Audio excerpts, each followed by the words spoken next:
Hey everybody, it's me Edward Jones back with the continuation of the Winchester 1897 receiver disassembly. Now, this video is going to focus on disassembling the carrier, also which is also the locking block for the shotgun. The reason why the gun is so strong is because normally locking blocks on most shotguns are it's like a square block that comes out the top of the bolt. This is actually an entire locking block. So I'm going to show you how to take this apart. One thing you want to do is make sure your hammer is cocked. Now, to decock it, if need arises, you want to hold down the hammer all the way, then pull on the sear, which is at the bottom, with your index finger, and then ease the hammer forward. That's the farthest it'll go. Again, so you can see. What you're going to do is get a screwdriver, make sure you get the right size that fits.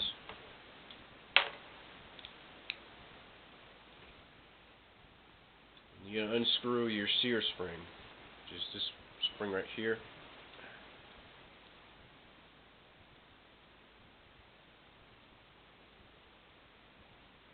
Right there. Here's your sear spring. You can find a lot of these replacement parts on Gunbroker or numericarms.com.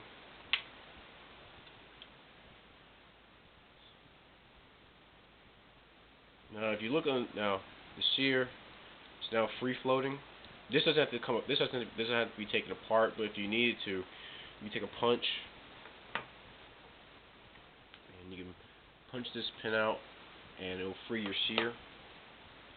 If you look down here, you can see the hammer stirrup right here, and right here, pushed out the way, this is the mainspring. So when you take the sear spring off, you may find that stirrup there, and you can kind of pull it back, lock in place. Let's see. Next thing you want to do is, I'm trying to remember how to do this properly. Because your sear is disengaged, the hammer won't stay in the down position, which is fine. Next thing you want to do is lift your guide plate up. Now, when you lift this up, you may be obstructed by this machine part right here. Just move this out of the way so you can see it. What you want to do is just gently lift this up and move it up out of the way. That's the farthest it'll go. I'm trying to remember. All right. Next, what next fall out is it's like an action lock bar. This is actually activates the action lock, which is this bar right here. This is the action lock plunger. Move it. See you in the camera. Put that aside. It's been a while since I'm taking this apart, but I haven't lost my touch completely.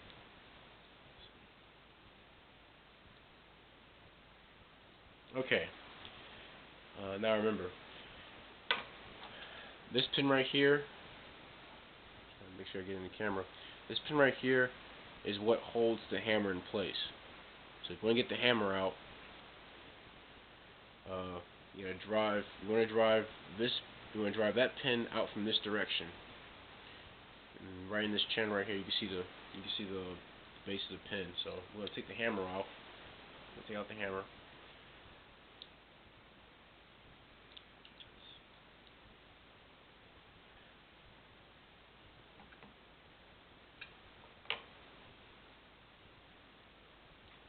Another punch here. Like I said before, there's a lot of pins in this gun, so if you want to make sure you have the right punches to get the job done.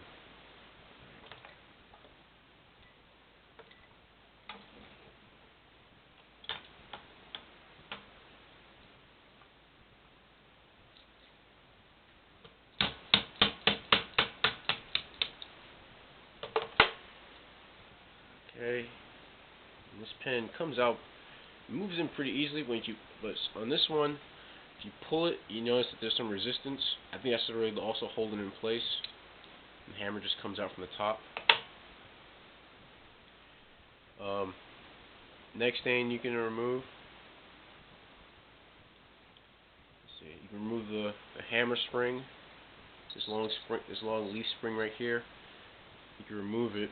But first, you take the tension off of it by backing this screw out. What that does is it controls the tension up. It controls how much force it takes to cock the hammer. So I usually have it flush. I usually have this screw. Flush against this surface right here. Hope you can see that. Not too much. Not really a good camera, but you know, it gets the job done. But you can see the screw backs out like that. Now that all the tension is taken off that spring. Next thing to take off, if you want to take the spring out, there's another pin right here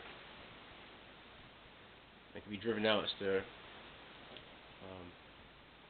it's a mainspring retaining pin. Make sure you get the right punch. This one I'm not gonna punch this one all the way out either. We're gonna have some of these pins hanging out, so it makes reassembly a lot easier. Something I advise if you're not that experienced with taking apart guns like this.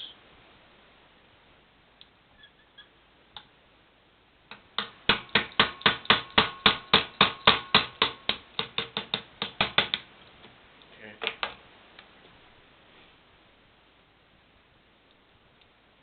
I guess is out as far as it can go. And this spring, let's see, we can move out of the way.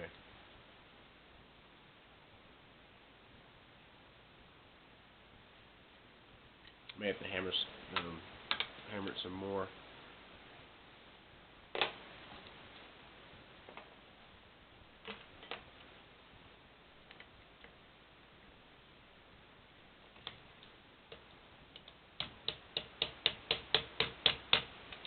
I guess it came out all the way this time.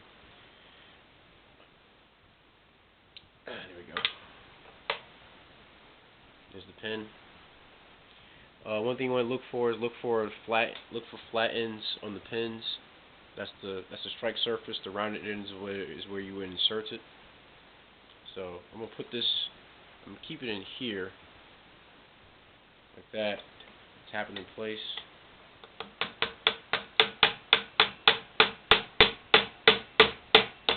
There we go. I guess I gotta take it back out again because I just pinned the mainspring back in place.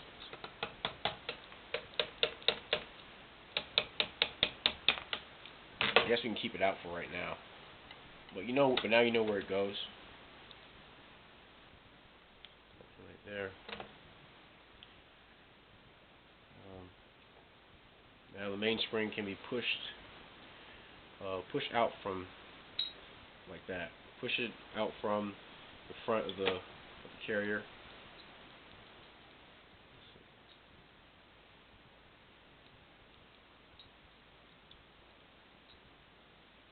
One thing you want to make sure is if you keep the sear in place, make sure it's up like this. It's in this position. And then you hold it down, and then you should be able to push the mainspring out. There you go. It's a 100-plus-year-old spring, and it's still tough. So, like I said before, these guns were pretty well made. But any tool can be abused and misused. So you always want to be careful with your guns and with other pieces of equipment. Let's see. Next thing to be taken out. If you have to go this far, this is the action lock.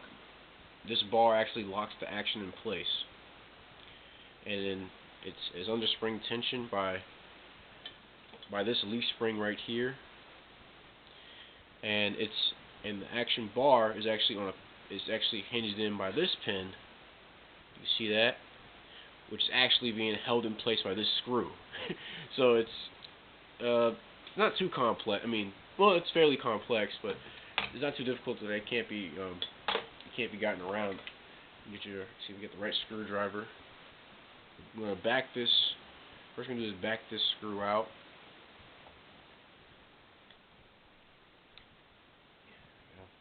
And the reason why everything's coming apart so well is because about a couple months ago I cleaned the gun and kept it oiled.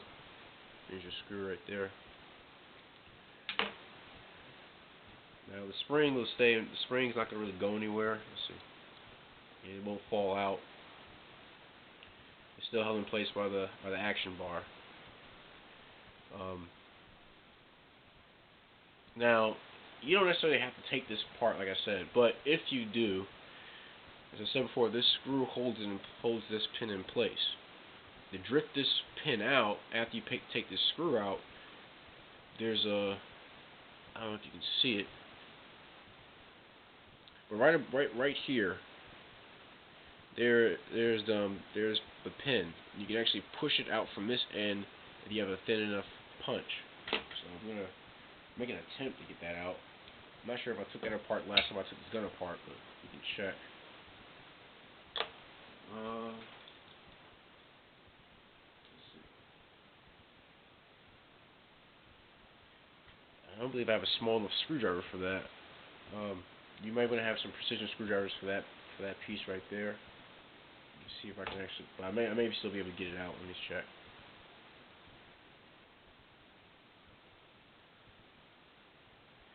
Alright, well, I found a way to do it with one of these screwdrivers, but I would say it's better to have precision screwdrivers, but it can be taken out. If you get the smallest size, like this, a real small size, and you put the corner, and you... Now, like I said before, all these screws have been well lubricated from the last time I took it apart, so it's going to come out a lot easier than if it wasn't. If you've been having trouble with these screws coming out, I recommend you let the entire part soak in solvent. This, unscrew this out like that.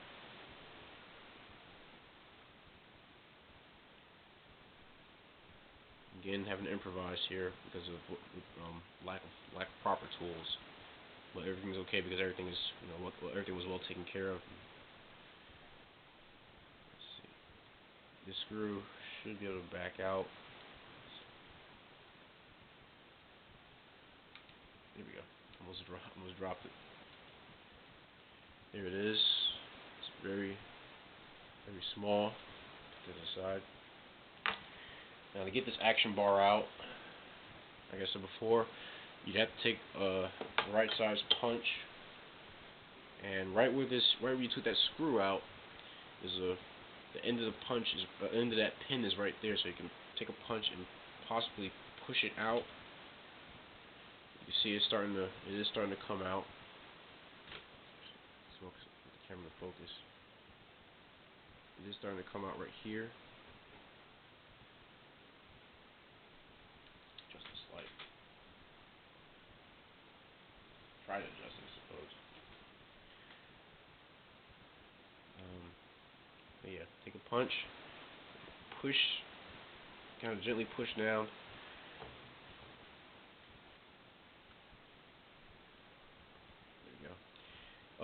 One way to do it, if it's again well lubricated, you can push the punch down into the hole at I guess kind of like a 60-degree angle. You can just push, and the pin will come out a lot further. It will begin to protrude. And from this point, I will say that it helps to have some multi-tools. You can grip it, and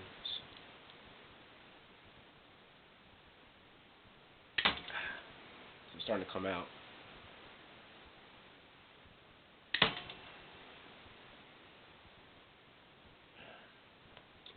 Now, get out to where you can see that the diameter, the inner diameter of the pin is different from. So move my hand out the way. You see that the diameter of the pin at the top is wider than the diameter at further down.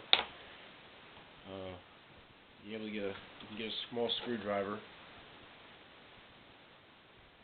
See that, and pry it out.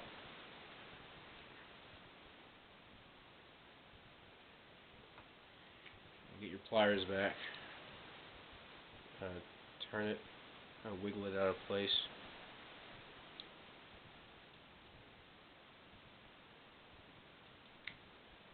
Until it slips. There's your pin. That's your action bar. That's your action bar pin, hinge pin rather. Let's punch. Pry this out. Plug this in. There you go. This is your action bar. Now these can break. Normally you have to replace these if the tip gets too short. Right now this one is still good, still in good shape. Not too much wear. I can see a little bit of an area where it's real shiny is where there's been a lot of wear, but I can still see it's still good shape. Not bad, like I said, not bad for a 100-plus-year-old gun. You can't get replacements online, or if you go to a gun shop and they have parts, you just happen to come across this part. And here's the spring. It's a leaf spring, and it would normally go in this area right here. Well, that's actually where it does go, not normally. That's where it goes. That pops out. Just right there. I suppose we can, let's see. I guess I can, well, I don't necessarily have to.